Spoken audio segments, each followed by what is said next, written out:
Welcome friends, আরও একটা নতুন ভিডিওতে তোমাদেরকে ওয়েলকাম। চলো আজকেও আমরা বেশ কিছু বাংলা বাক্য আছে যেগুলিকে আমরা ইংলিশে কিভাবে বলবো শিখে নেব আজকের ভিডিওতে। তো দেখো, এই ধরনের ছোট ছোট বাক্যগুলি আমাদের প্রতিদিন অভ্যাস করা দরকার। আমরা যদি ইংরেজিতে কথা বলতে চাই তাহলে আমাদের কিন্তু প্রতিদিন একটু আধটু অন্তত ইংলিশ বলা প্র্যাকটিস করতে হবে। আমরা বলতে বলতেই কিন্তু আমাদের ইংলিশের যে ফ্লুয়েন্সি সেটা অটোমেটিক বেড়ে যাবে। যদি তোমরা সত্যি ইংরেজি শিখতে চাও, সত্যি ইংরেজিতে কথা বলতে চাও, তাহলে তোমাদের প্রথম উপায় হচ্ছে বাড়ির বাচ্চাদের সাথে কথা বলা। বাড়ির বাচ্চাদের সাথে যদি আমরা এই ধরনের ছোট ছোট বাক্যগুলিকে ইংলিশে বলি বাংলার সাথে সাথে, তাহলে বাড়ির বাচ্চারাও কিন্তু এই ধরনের স্পোকেন ইংলিশ খুব ইজিলি শিখে যাবে। এবং আমাদের লাভটা কী হবে, আমরা কিন্তু আরও ইজিলি শিখে যাব কিভাবে ইংরেজিতে কথা বলতে হয়, বা এই ধরনের বাক্যগুলিকে আমরা কিভাবে বিভিন্ন স্থানে বিভিন্ন সময় কিভাবে আমরা বলবো। তো চলো দেখে নিই আজকের এই বাক্যগুলি। দেখো, প্রথম বাক্যে বলা আছে কেন দেরি করলে। আমরা দেখবে বাচ্চাদেরকেও আমাদের এই ধরনের কথা বলতে হয়। হয়তো বাচ্চা কোথাও গেল, একটু বাবা আমি খেলতে যাচ্ছি, দেখলাম কি সে আসতে খুব দেরি করছে। আমরা বললাম কি হলো রে, কেন এত দেরি করলে, কেন এত দেরি করলে। এই কথাটি আমরা তাকে বাংলাতে জিজ্ঞাসা করব, ওকে, কিন্তু তার সাথে সাথে যদি আমরা এই কথাটিকে আবার ইংলিশেও আরেকবার বলে ফেলি, তাহলে কিন্তু বাচ্চারা বুঝবে যে বাবা যে ইংলিশটি বলল সেটি কেন দেরি করলে এটাই বোঝাচ্ছে। তাহলে বাড়ির বাচ্চাটিও কিন্তু শিখে যাবে এবং আমরাও কিন্তু খুব সহজেই শিখে যাব। তো কেন দেরি করলে এটাকে আমরা ইংলিশে বললে আমরা বলবো কি, why are you late. Why are you late. আমরা যেহেতু জিজ্ঞাসা করছি তাই কিন্তু আমাদের আর এই যে হেল্পিং ভার্ব বা এই যে বি ভার্ব সেটি আগে আসছে, why are you late.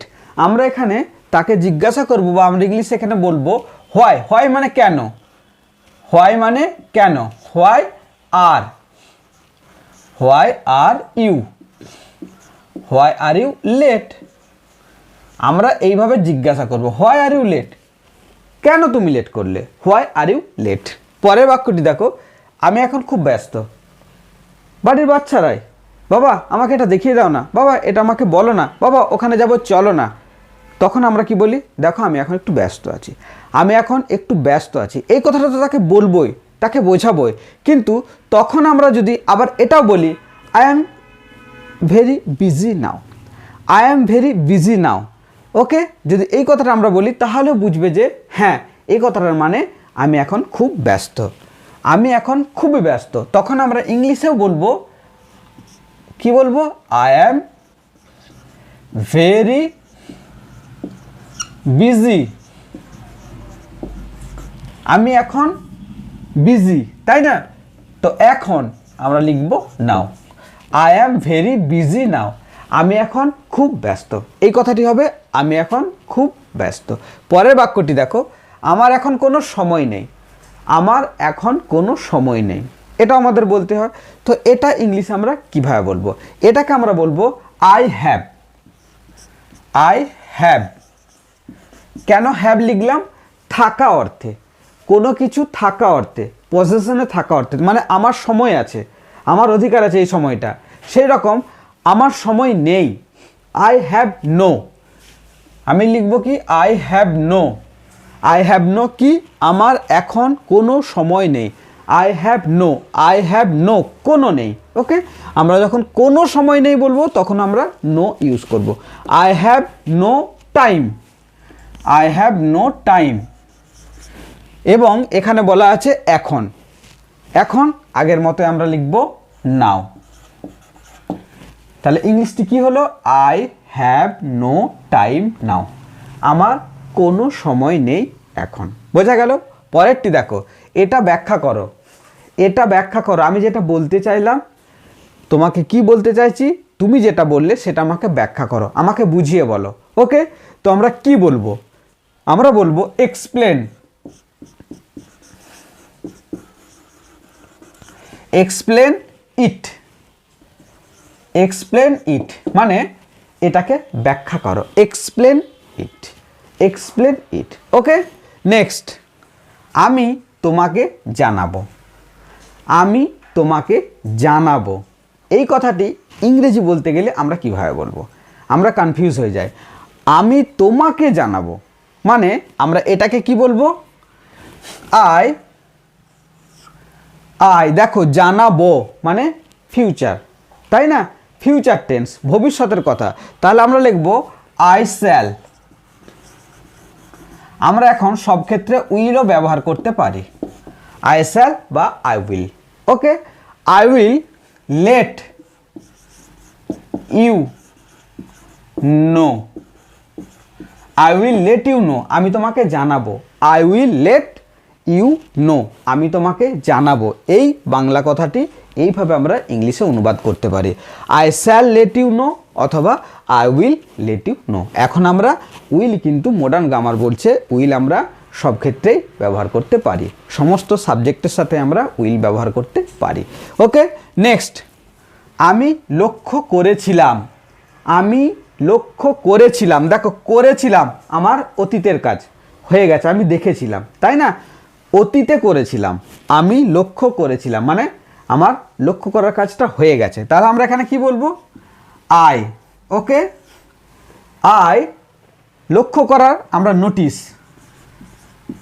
NOTICED, noticed, লক্ষ্য করেছিলাম।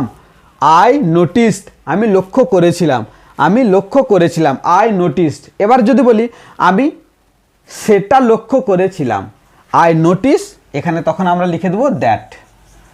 আমি সেটা লক্ষ্য করেছিলাম, আই নোটিস দ্যাট, লক্ষ্য করেছিলাম, নোটিসড, ভার্বের আমরা সেকেন্ড ফর্ম লিখলাম। ওকে, আই নোটিস দ্যাট, যেহেতু আমরা অতীত বোঝাচ্ছি তখন আমরা পাস্ট টেন্সে লিখব।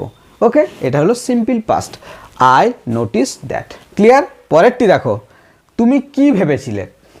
তুমি কি ভেবেছিলে, এটাও দেখো অতীতের, মানে তোমার ভাবনাটা হয়ে গেছে, ঘটে গেছে। তাহলে এটাকেও আমরা কি করব? জিজ্ঞাসা আছে, তাহলে এটা যেহেতু পাস্ট ইনডেফিনাইট সিম্পল পাস্ট, তাহলে আমরা এটাকে ডিড দিয়ে করতে হবে, মানে DID, ডিড। ওকে, কোশ্চেন করতে গেলে আমাদের অক্সিলিয়ারি ভার্ব হিসাবে ডু, ডাজ, ডিড কে আনতে হয়। ডু আর ডাজ আসে প্রেজেন্ট ইনডেফিনাইট টেন্সে, আর ডিড আসে পাস্ট ইনডেফিনাইট টেন্সে। ওকে, আর এদেরকে অপারেটিভ ভার্বও বলা হয়। তাহলে দেখো, তুমি কি ভেবেছিলে, তাহলে কি ভেবেছিলে আমরা জিজ্ঞাসা করছি ডিড দিয়ে, যেহেতু এখানে কি আছে, কি অর্থে, কিন্তু এটা WH ওয়ার্ড, এই WH ওয়ার্ডটিকে কিন্তু আমাদের প্রথমে লিখতে হবে, আমাদের লিখতে হবে হোয়াট, WHAT, হোয়াট, তারপরে লিখবো আমরা ডিড। ওকে, হোয়াট ডিড, এবারে তুমি সাবজেক্ট, এরপরে বসবে হোয়াট ডিড ইউ, এখানে ভেবেছিলে, ভাবনা, ভাবার যে ইংরেজি সেটা হলো থিঙ্ক। যেহেতু এটা পাস্ট এবং যেহেতু আমরা ডিডকে ব্যবহার করেছি, তাই আমরা ভার্বের প্রথম রূপই লিখব থিঙ্ক, THINK, শেষে কিন্তু জিজ্ঞাসা চিহ্ন দেব। ওকে, ইন্টারোগেটিভ মার্কস দেব। তাহলে কি লিখলাম? What did you think. এই কথাটাই বোঝাচ্ছে তুমি কি ভেবেছিলে, তুমি কি ভেবেছিলে। ক্লিয়ার? পরেরটি দেখো, ওটা আমাকে দেখাও। আমাকে দেখাও, দেখো দেখার ইংরেজি আমি দেখছি সি, ওয়াচ, নোটিস আমরা বলতে পারি। ওকে, কিন্তু দেখাও, দেখানোর ইংরেজি কি? Show, show. ওকে, তাহলে আমরা বলবো শো, শো মি, দেখাও আমাকে, এখানে আছে ওটা, এখানে বসবে দ্যাট,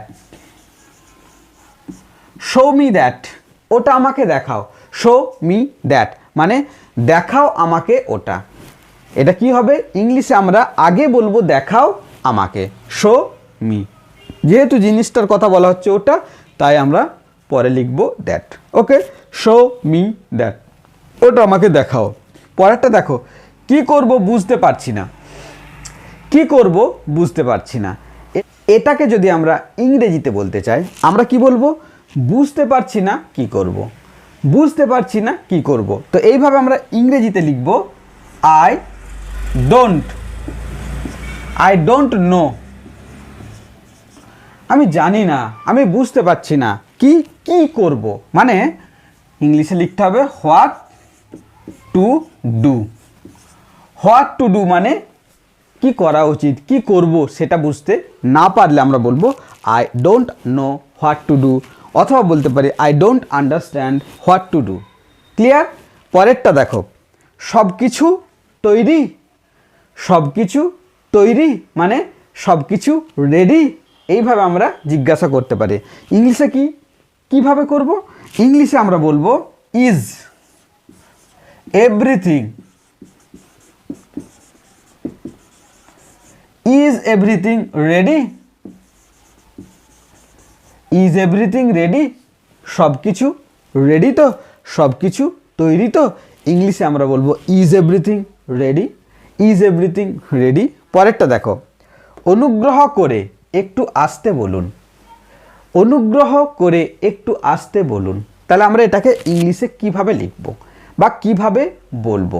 আমরা বলবো প্লিজ, যেহেতু এখানে আছে অনুগ্রহ করে, প্লিজ, আমরা প্লিজ কথাটি আগে লিখব, প্লিজ অনুগ্রহ করে। তাহলে কি? অনুগ্রহ করে একটু আসতে বলুন। তাহলে এখানে ইংরেজি লিখতে গেলে আমাদের কি লিখতে হয়? প্লিজ, তারপরে বলুন আস্তে করে, বলুন কথাটা বা ভার্বটা আগে আসবে। প্লিজ সে, প্লিজ সে, সে মানে বলা, প্লিজ বলুন কি? অনুগ্রহ করে একটু আসতে বলুন। Please say a little softly, please say a little softly, SOFTLY, please say a little softly, একটু আস্তে করে বলুন, একটু নম্র ভদ্রভাবে বলুন। আমরা ইংরেজিতে বলতে পারবো please say a little softly, please say a little softly. আমি এটা নেব, আমি এটা নেব, ফিউচার মানে আমি নেব, নিতে চাইছি। আমরা ইংলিশে বলবো আই শ্যাল বা will take it, I will take it or I shall take it. আমি এটা নেব, আই শ্যাল টেক ইট, অথবা আমরা বলতে পারি I will take it. Clear? তারপরে দেখো, আমার একটু পরামর্শ দরকার, আমার একটু পরামর্শ দরকার মানে কোনো একটা কিছু আমি ডিসিশন নিতে চাইছি, কারোর সাথে আলোচনা করে কোনটা সঠিক সেটা আমি জানতে চাই, সেজন্য আমার পরামর্শ দরকার। তো এটাকে আমরা ইংরেজিতে কিভাবে বলবো? দেখো, আমার একটু পরামর্শ দরকার, আমরা বলবো I need, I need a little, I need a little advice, I need a little advice, আমার একটু পরামর্শ দরকার। ইংরেজিতে আমরা বলবো I need a little advice. ঠিক আছে? তারপরেরটি দেখো, পরেরটি দেখো, আমি তোমার সাথে আছি। হ্যাঁ ফ্রেন্ডস, আমিও তোমাদের সাথে আছি। তোমরা এইভাবে ভিডিওগুলি দেখতে থাকো, যদি উপকার লাগে আমাকে কমেন্ট করে জানিও, আমি এই ধরনের ভিডিও তোমাদের জন্য আরও নিয়ে আসবো, কারণ আমি তোমাদের সাথে আছি। I am with you, you, আমি তোমাদের সাথে আছি, আমি তোমার সাথে আছি। ইংরেজিতে আমরা বলবো আই অ্যাম উইথ ইউ। কি ফ্রেন্ডস, ভালো লাগছে না? যদি ভালো লাগে অবশ্যই বন্ধুদেরকেও শেয়ার করে দিও এই ভিডিওটি। চলো আরও একবার আমরা আজকের সেন্টেন্সগুলি দেখে নিই। কেন দেরি করলে? Why are you late, why are you late, আমি এখন খুবই ব্যস্ত। I am very busy now, আমার এখন কোনো সময় নেই। I have no time now, এটা ব্যাখ্যা করো। এক্সপ্লেন ইট, এক্সপ্লেন ইট, আমি তোমাকে জানাবো। I shall let you know, I will let you know, আমি লক্ষ্য করেছিলাম। আই নোটিস, আমি লক্ষ্য করেছিলাম, আমি ওটা লক্ষ্য করেছিলাম। আই নোটিস দ্যাট, তুমি কি ভেবেছিলে? What did you think, what did you think, ওটা আমায় দেখাও। Show me that, show me that, ওটা আমায় দেখাও। কি করব বুঝতে পারছি না। I don't know what to do, I don't know what to do, I don't understand what to do. সব কিছু তৈরি? Is everything ready? Is everything ready? অনুগ্রহ করে একটু আস্তে বলুন please. Say a little softly, say a little softly. আমি এটা নেব, আই শ্যাল টেক ইট। অথবা বলতে পারি আই উইল টেক ইট, দুটোই বলা চলে। আমার একটু পরামর্শ দরকার, I need a little advice, I need a little advice. আমি তোমার সাথে আছি, I am with you. So friends, আমিও তোমাদের সাথে আছি। এইভাবে থাকো, এইভাবে দেখতে থাকো, এইভাবে শিখতে থাকো। আজ এটুকুই, টাটা।